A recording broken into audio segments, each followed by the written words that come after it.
तो आज की इस शॉर्ट्स में हम जानेंगे राजस्थान के बारे में बेसिक सी डिटेल, क्योंकि हम राजस्थान का जो सामान्य परिचय उसके बारे में जान रहे थे। देखिए, एकीकरण को हम समझ चुके थे।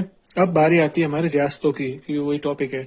तो सबसे पुरानी जो रियासत आती है ना, वो हमारी आती है मेवाड़ रियासत, जो बनती है लगभग 565 ईस्वी के आसपास या 66। और जो नई रियासत थी वो थी झालावाड़, जिसको कहते हैं कि अंग्रेजों द्वारा बनाई गई एकमात्र जो रियासत थी वो है झालावाड़। कई बार यहाँ से भी क्वेश्चन घुमा के आया है। ये जो है ना झालावाड़ जो रियासत थी, ये हमारी बनती है 1838 में। इसको है ना कोटा से अलग किया गया था बेसिकली।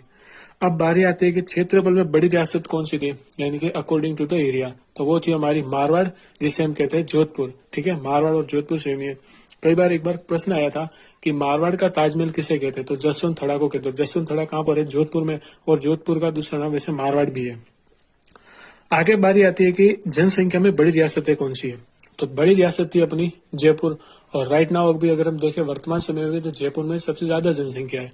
और एरिया में देखें तो अपना वैसे जैसलमेर होता अभी। अगर हम देखें तो उस समय जनसंख्या में छोटी रियासत थी शाहपुरा, जिसकी 16,000 जनसंख्या थी और इसके थे 30 लाख।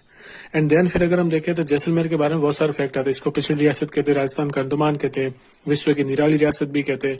उत्तराधिकारी शुल्क नहीं लिया जाता था। पंडित जवाहरलाल नेहरू इसे 8वां अजूबा का था। और क्विट इंडिया मूवमेंट में इसने पार्टिसिपेट भी नहीं किया था, इसने और जयपुर ने।